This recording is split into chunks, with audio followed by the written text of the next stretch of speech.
جب تم بے بسی کا رونا کائنات کے سامنے نہیں، اس کے سامنے روتے ہو، جب تم سب ختم ہونے کے بعد بھی اس یقین کے ساتھ دعا کرتے ہو کہ اس کے سوا کوئی تمہیں کچھ نہیں دے سکتا، جن راستوں سے اللہ تمہیں گزار رہا ہے ممکن ہے کہ انہی کا آخری کنارہ موج سے مل جائے۔ جس کے نصیب میں سجدہ تہجد لکھ دیا گیا، اس کے نصیب میں خدا لکھ دیا گیا۔ جب تم سجدے پہ سجدہ کرتے ہو، جب تم سانس لیے بغیر بے ساختہ اس کا نام پکارنے لگتے ہو، تب وہ تمہیں دیکھ کر مسکراتا ہے۔ تم تہجد تک خود نہیں جاتے، بلکہ تہجد کو تم تک لایا جاتا ہے۔ تم سجدوں کو نہیں چنتے، بلکہ تمہیں سجدوں کے لیے چنا جاتا ہے۔ وہ جو تہجد کا پہلا سجدہ کیا تھا میں نے، اس سجدے نے میری ذات کو پل میں لپیٹ لیا۔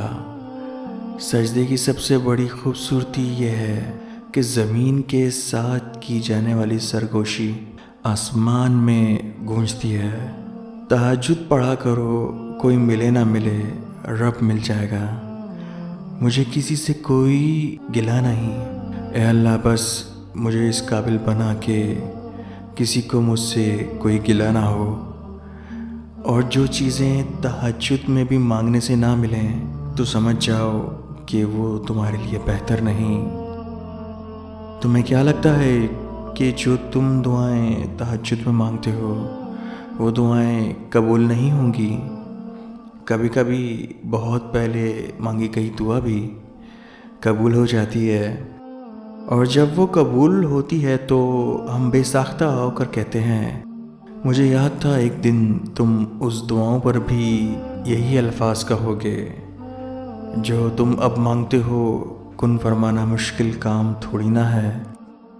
اللہ جب وہ کن فرماتا ہے تو بس ہو جاتا ہے، اور چیزیں وجود پا جاتی ہیں، نصیب ہار جاتا ہے۔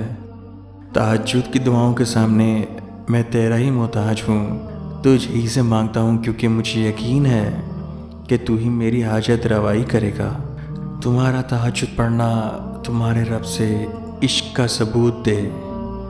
جو اونچے مقام پر ہوتے ہیں ان کے کندھوں پر آزمائش بھی بڑی ہوتی ہے۔